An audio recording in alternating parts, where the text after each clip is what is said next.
Hey guys, in this video, we're going to be talking about how to use Lowe's project guides for DIY. So let's just get straight into the video. Lowe's project guides and associated DIY resources are designed to walk you through home improvement tasks from conception to completion.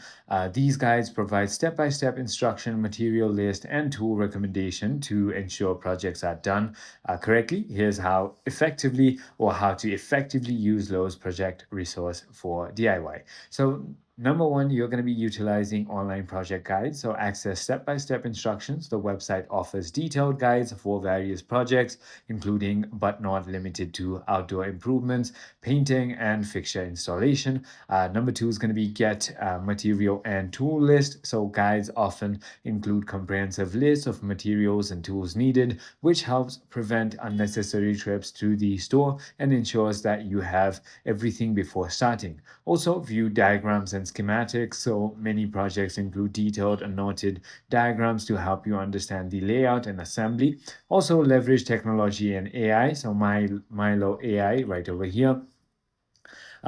Milo's AI-powered assistant developed with OpenAI to get personalized on-demand guidance for your specific home improvement. Also, digital how-to videos. Watch short instructional DIY videos to see techniques in action, such as proper tool usage and so on. I hope this video clarifies everything for you. If you have further more queries, feel free to comment down below, and I'll see you on the next one.